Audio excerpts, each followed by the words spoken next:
Joining us now is Shaitan Atigarin with stories trending around the world. Hello, Shaitan. Hello, Doctor. I see you are becoming famous globally. Dr. Abati, please. Well, I told you, I noticed some people have noticed you. Yes, they do well. I'm doing well. I do well. I'm saying it to myself this time around. And I have to say, we're matching ladies in red today. Indeed. Yeah. How are you doing today, Fine, thank you, Shaitan. I'm Rufai. How are you this morning? I'm very well. I mean, if Tawidi can say you're doing well, you know you're doing well already. Okay, Rufai. Let's calm it down a bit. I'm sorry. Our first story today is a sad one. About 5 persons are feared dead on Tuesday night after a gas explosion hit Ajao Estate, less than 5 kilometers to the Murtala Muhammed International Airport in Lagos. The explosion, which occurred at a shop on Afariogun Street in the Ajao Estate area of the metropolis, affected no fewer than 9 shops, originating from a gas refilling shop. Confirming the incident, Director General Lagos State Emergency Management Agency Olufemi Oke Osoyintolu said the fire had been extinguished, adding that 2 bodies had been recovered from the scene of the incident. Tributes have poured in from Nigerians ever since. This first tweet from Ikena says, "I just missed an explosion at Ajao Estate by a few meters. I just want to give thanks to God for sparing me. My heartfelt sympathy to those that lost their lives and property to the gas explosion in Ajao Estate. May God comfort them and every one of them." Oriade says, "Firstly, I cannot buy a house in Lagos or Nigeria without inspecting all the areas, most especially if I want to live there. Secondly, if you bring gas to my house, you are leaving my house that day. No jokes. I do not play with propane and other explosive materials." I mean, Adesuwa, you know, that news came in late last night about the explosion. What they even said at first was they were trying to, you know, make sure the right officials get there on time because there was already a lockdown. People had gone to bed. It happened late at night. So there wasn't a lot of activity for the first 2 hours. But luckily, they were able to get there and extinguish the fire in time. Well, thank God. I mean, it didn't go beyond this. And, I mean, losing a life is a lot. And we've lost 3. From what I hear to this, it's sad. And like we said earlier, condolences to those who have lost loved ones and, you know, who have lost property or means of livelihood because of the shops also affected there. I think for me, the major thing here is our attitude towards safety. At the best, I don't think we have the right attitude, if it's existent at all, if it's existing at all. Wherever you turn to, if it's fire in the marketplace, you know, or flooding, our environmental concerns, we don't have the right attitude to safety. Sometimes people think it's all about government. What is your own responsibility to these things? They're very tiny things that you need to do. The other day we saw a head of an agency collapsing on the floor of the National Assembly. No first aid response, and you see the kind of abysmal response we saw to his safety. So I think that that's something we need to work on. We really need to work on that. Doctor? Well, Nigeria is not the only country in the world where people use domestic gas, use cooking gas. But here in Nigeria, we don't pay attention to safety, which is the point we've been making since morning when we first took this topic. And if you look around, you see people selling cooking gas. They just have one small shop in some funny part of town, and the place is stacked with cylinders from up to down. And, you know, next door, as I said earlier in the morning, you'll find somebody roasting corn and playing around with hot charcoal. And then somebody comes along, he buys the gas, and then I've seen some people, they will carry the cylinder, they will turn it into some kind of tire. They will be rolling it on the ground, they can't playing with it, you know, because they can't carry it. So this incident that occurred yesterday, the man was trying to lift it, the cylinder, onto a tricycle, and then it dropped. And, you know, there was fire. Maybe somebody was even smoking around the place. So these are safety issues. You know, how should domestic gas be, dispensed? Because in other parts of the world, if you go to the US or you even go to some countries in Africa, you don't see people carrying gas cylinder, inflammable material on their heads and, you know, just walking up and down or, you know, playing with it carelessly. And that's why I think, You know, there must be some kind of enforcement, public enlightenment. And then at the end of the day, people also have to take care. You go to some houses, the gas cylinder is right there in the middle of the kitchen or next door to some risky, you know, location within the premises. And you just wonder if anything just goes wrong. A small spark. That's it. And gas explosions are always very bad from the reports that we have seen. It's unfortunate that this has happened, but it was good that the fire service and LASEMA, the emergency agency, eventually stepped in to minimize the extent of the damage. But 2 lives lost, that's a lot, because that accident could have been avoided. Definitely, could have been avoided. Rufai, I mean, safety. What do you have to add to this? I mean, if we think education is too expensive, let's try ignorance. And we're already seeing the after effect of ignorance here. The fact that we have not educated ourselves enough on safety. What we say when they tell us to be safe, we say, God forbid, like God will come and forbid anything. It will not come and forbid anything. You just have to be safe. I bet the man that was selling the gas cylinder yesterday doesn't even have a fire extinguisher where he was. And these are the regulations we say people should put in place. We're talking this morning, I think Dr. Batsy and I were talking this morning. I said, haven't we got into a stage where they can pipe gas directly to your home in this country? Mine must be still the very crude way. I saw somebody's tweet over there that was saying that we watch the area where they build their house. In fact, let me tell you, you are not immune. Don't deceive yourself. I stay in Oniru, and there are still places where they sell gas openly, that you know you're not supposed to have a gas station there. There's a gas station just behind a place where they sell food. Although those one we claim they're taking all the precautions, but there's that place, and you wonder who gave them the rights to be able to sell gas there just in between the town. I mean, there are funny places to where you see filling stations. You wonder. So it's all of our problems. There's town planning. There are many issues there. And except we do something as regards it, we're very stern as regards it. I tell you what, this will continue to happen. It's happened before. It will still happen again. We're just waiting. We're just as good as waiting for the next disaster in Lagos, because it will still happen. We're not taking precautions. We're not taking safety. We're just doing things haphazardly. You see the way filling stations or gas stations are being built, you are shocked. So the person that sent a message and said, I will look at the area, trust me, you are not immune. In the middle of the town, in Oniru, I have seen a big gas station. You wonder, places where filling station, I saw another filling station just close to a mechanic's workshop. What if there's a fire from there? It will just go in there. And no fire extinguisher. How many Nigerians even know how to use fire extinguisher in the first place? That's a good question to ask. Every Nigerian fire extinguisher, let him turn off a fire. He will put fire extinguisher on the fire, not at the base of the fire.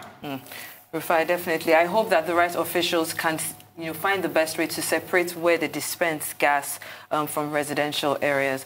But moving on now to our next story. I have not seen a hotel that has a filling station under it. Yes, I know that place. I can mention names. It's in Ikeja.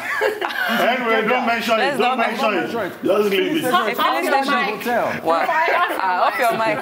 It's okay. It's okay, Rufai. It's okay. Let's move on to our next story, which is one you're probably very familiar with. A video featuring Stella Emmanuel and a group of doctors at a press conference claiming there's already a cure to coronavirus was removed by Facebook, Twitter, and YouTube, but not before going viral on Monday. President Trump shared multiple versions of the video with his 84 million Twitter followers, despite the dubious claims running counter to his administration's own public health experts. In the video, Dr. Emmanuel spoke about not needing masks to prevent the spread of COVID-19 and that recent studies showing hydroxychloroquine is ineffective for the treatment of the virus and is fake science sponsored by fake pharmaceutical companies.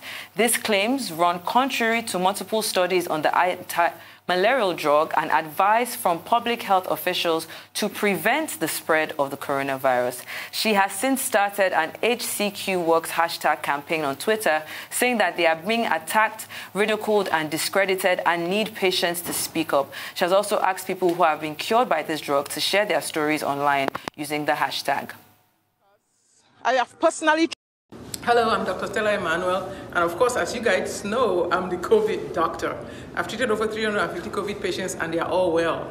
I'm a pediatrician and an emergency room physician, and I have an urgent care and a pediatric clinic in Houston, Texas, and we're ready to take care of our patients. Listen, our patients, you need to start speaking up. All those that have been treated, those that have been cured, you need to speak up. Dr. Raoul's patients, I'm talking about Dr. Zelenko's patients. If you've taken hydroxychloroquine and you've been cured, it's time for you to speak up. We put our lives, we put our families, we put our licenses on the line to treat you. You need to speak up. Make a short video. Hashtag HCQ works. Hashtag HCQ works. Let's hear your hydroxychloroquine story. Now, the first tweet there in reaction to that video says, just stop. You take an oath as a physician to do no harm. Your information regarding HCQ has been disproven time and again. You want patients to give testimony, but it isn't how it works. Clinical studies are the only accurate information. If you were so sure, you should have administered HQC within a proper study as proof to back up what you say. Without a proper clinical study, it is just words. Further, your belief in witches and other occult symbols should be reason enough for any true Christian to ignore anything you have to say. Hashtag HQC doesn't work. The next tweet there says, could you point out the studies that discredit HCQ? We are all trying to figure this out. We have doctors and professors saying it helps, but we only hear of studies who says it doesn't. Obviously, it is not as dangerous as dissenters said. The final tweet there from Mike says, why are clinical studies the only accurate information? Because the experts say so? Because it's science? Personally, I put a lot of stock in anecdotal evidence. I'm more inclined to believe someone's personal experience over the experts. Adesua, this is the debate that has been trending on social media. People that have used, HCQ and have been cured, are upset that they're still saying that it's not going to help, with coronavirus. And there's, there were lots of conspiracy theories being spewed out about Dr. Stella Emanuel, saying that, attacking, her religion and all of that, and saying that she was a crazy person. However, there's a full video, it's on their producer, a full video of other doctors as well who had come out, about 6 or 7 of them, of different backgrounds, different races, who came out and said, this thing actually works. Other doctors, but in that same video. In that same video, of course. Yes, from her because the video that was on Facebook and YouTube and portrayed Twitter it was just her. One. Exactly. Now, hydroxychloroquine is not a new drug. However, since it's made its debut to the coronavirus pandemic stage, late in March, it has become a very contentious topic in an even polarized pandemic debate. No thanks to the President of the United States, Donald Trump, who touted it as the game changer. Yes. He even said he was taking it as prophylaxis. But my problem with this video, and as with those who are against it, is Dr. Emmanuel. Dr. Stella Emanuel yes. here comes across as if she's an activist and not a doctor. If you're a scientist, there are processes to these things. So instead of all this drama and accusing, she's accused Dr. Fauci, she called him a talking head, and the rest of them on CNN, attacking CNN, and those against the president. She wanted to meet President Donald Trump. Just comes across as, you're an activist and not a scientist anymore. Did you document your findings? Did you call your colleagues also to document them? Did they go through peer review? There are stages to these things. And if you did not go through that stage, we cannot take your word for treating 300 people as evidence. Yeah. Well, every profession has its own ethics. And I'm sure that, ethical questions may have been indicated in this regard, because I think it's most unusual for a medical doctor to go to the public and begin to prescribe drugs. Yes. Because the danger you run in that regard is that people may then begin to self-medicate. She mentioned hydroxychloroquine, she mentioned zinc, she mentioned Zithromax. Now, the last time President Trump said hydroxychloroquine was a game changer, there were some Americans who started stocking up on hydroxychloroquine, and I think that there were casualties. Because the rule, as was pointed out by the Guild of Medical Directors in Nigeria, responding to her, I guess because she studied in Nigeria, they pointed out that, look, people should not self-medicate. Don't follow an anecdotal evidence on television that runs counter to the position of the WHO, a subject on which the jury is still out, and then you begin to go and buy those drugs because there are side effects and you do not know what particular drug is fit for your own purpose. Then, of course, the WHO and others have always said face masks should be used, particularly in public places, and people should maintain social distancing. And here she is saying that you do not need to use face masks.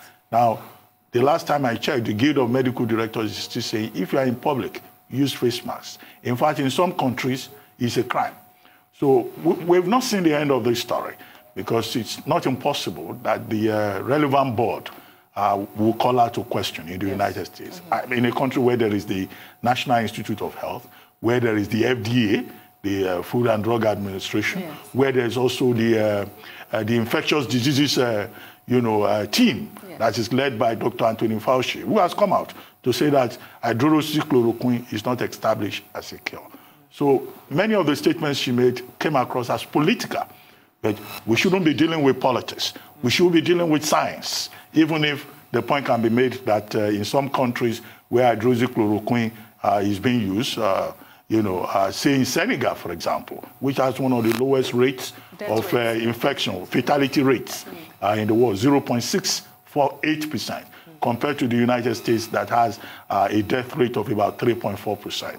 But it's not established that that's a lower death rate in Senegal is as a result of the use of hydroxychloroquine. Because in Brazil, hydroxychloroquine is also used, but the death rate is one of the highest in the world. Rufai, very quickly as we round up, can you chime in? I mean, it's obvious. What science brings to bear is empirical studies. And if you don't have empirical studies and you come out to say you've got anecdotal evidence, then that's not science. We need to be very careful here. You can't say you've treated 300 people and that's an empirical evidence. It takes a long time to be able to arrive at a certain drug or what should be used. And even when you arrive at that drug, they'll still tell you there are side effects to it. So drugs that are doing very well, that have been vetted for quite some time now, they still have side effects. So we should be careful. There's a political side to it. It's obvious, you know where she's leaning. She's abusing Sanjay Gupta. She's abusing all sorts of people. She's abusing Cuomo, saying, I'm sure he used the hydroxychloroquine. She doesn't know what Cuomo used. So it's obvious. It's another fight against Breitbart and the right wing and CNN and liberal media. That's what is just playing out here. On that note, Rufai, we've got to thank Shaitan for doing well again today. Thank you. And for becoming popular. I see the phone calls are coming, and some people are even going to social media to promote you. Dr. Abati.